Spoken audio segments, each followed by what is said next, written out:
Alibane kamba uli. Ekirungi mwafunye omulungi. Yo, wati tunagenda n'oyo naye nga sibwe. Ekyamazima, nze wammandi mubi. Mwafunye omuki. Omwekwasa nti yatendambira fala bikugamba bakuteekayo. Ngambye bwenti. Owekitiibwa.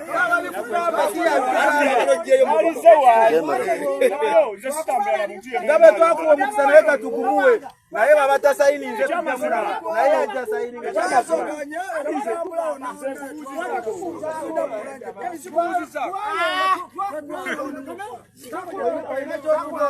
Naye kyenjagala bagamba ekirungi mwafunye omulungi.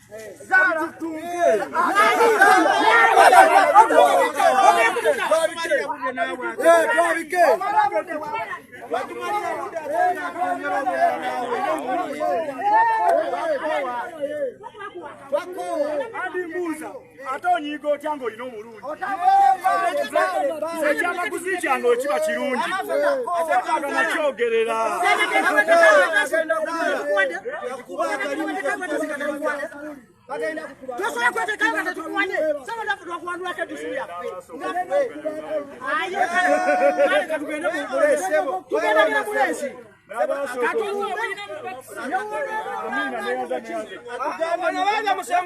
Yes, oli ku mukutu ogwa Babi Television Uganda era webale kubanga otambuliramu naffe yonna gy'osinzira okubanga otugoberera tuyamba kubanga tukutuusaako ensonga zonna ezigenda maaso mu ggwanga era nga akatambi ako k'osoose okulaba akabadde ka Honorable Ssewanyana agobeddwa wali ebuziga bw'abadde azzeeyo nate okubuuza ku bantu wabula ate ne basangawo ng'ate abantu balina omulala gwe baasiima mu kifo kya ye era nga wawulidde akatambi abantu babadde bagamba nti Ssewanyana twakoowa tewasayininga ku lisiti oba ku lukalala lwabo abaali balina okubanga bateekako emikono okugjamu Mathias Mpuuga Nsamba Obwesige ku kifo ky'obwa Commissioner nga Honorable Theodore Ssekikubo bwe yavaayo ne ttiimu gye yakolagana nayo okusobola okubanga bakuŋŋaanya emikono okugjamu Mpuuga ne banne Obwesige ku nsonga ya biliyoni emu n'obukadde 2 ku nsonga eyo ey'ensimbi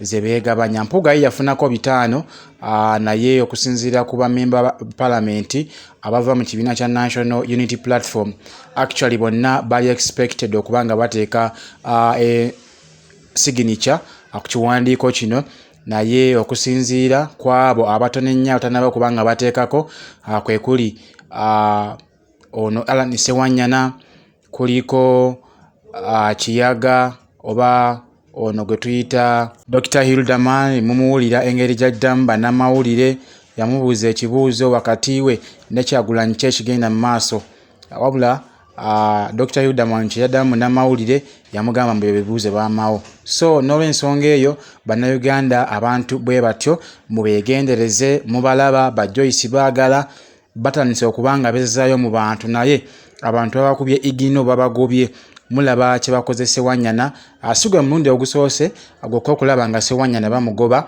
oba bamugobaganya mu bitundu by'abagenzeemukko waliwo ne gye bamugoba gye buvuddeko naye ate ndowooza abantu bamunaabira mu maaso olw'ensonga ebigambo bye bayogedde mu katambi ako kawulidde nti bamuyirawo omubiri naye ate yagaana okubanga ateeka omukono ku kiwandiiko ekyali kijjamu Mpuuga omulyake Obwesige. So n'olw'ensonga eyo ne bannayuganda bamugambye twateekawo ettoffaali ddene nnyo okulaba ng'owalampa okusobola okulaba ng'ogenda mu palamenti otukiikirira naye ate owatuukayo n'otandika okulaba ng'ate okola ebyo ebitunyiiza ffe abanyigirizibwa. So mu mbeera yonna ndowooza mumuwulidde Ssewanyana agambye nti tulina okubanga ate tugenda mu race era n'abantu ne bamugamba nti tugende mu race ovuganye n'oyo gwe tuleese tugenda muyirawo omubiri osobole okulaba nga ate okifuuwa okizza munda olw'ensonga nti ye bamuwa Obwesige oba bamusaamu Obwesige obakola ya ku nsonga zaabwe bagambye nti ffe tugenda kuwagira waakiri be muyita ab'ebisiyaga era oyo ne banne beekobaana yadde nga ye abadde nga akukuta mpola mpola amunda eyo ng'abeera nnyo ne Mathias Mpuuga Nsamba naye bannayuganda buli kigenda mu maaso bakimanyi bulungi nnyo era ensonga lwaki buli gyagenda bamugobaganya. So ndowooza kino kubanga actually kituuka ku buli mubaka ataasobola kubanga ataasayininga ku kiri ekiwandiiko ekyali kijjamu Mpuuga omulyako obwesige ne banne ba Joyce Baagala Ntwatwa bonna kitegeeza nti tulina okuba isolatinga tubaboole kubanga naffe tebasobodde kubanga ate batubeererawo mu mbeera enzibu nga tulwanagana ne Nakyemalira ng'asiba abaganda baffe ng'atemula baganda baffe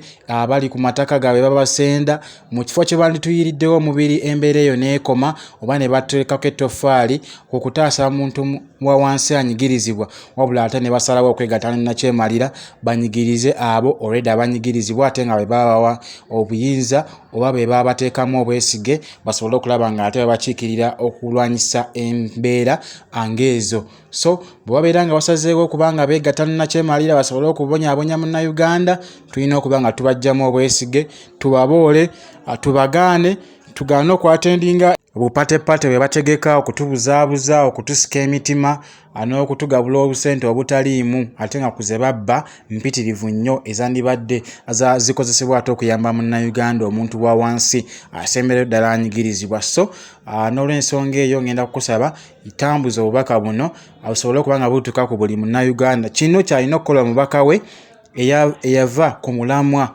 mu mbeera yonna tusobole okulaba nga ate tuba tukwatira wamu nga bannayuganda banyigirizibwa tusobole ate nate okuteeka abantu betwagala betutaddemu obwesige abatatulyemu nkwe tubateeke mu palamenti bakole ebyo bennyini abetwagala okubanga batukolera nga Honorable Sseggirinya abeewaayo naye ate bo mubalaba embeera gye bayitamu banyigirizibwa. Gwe weebuuze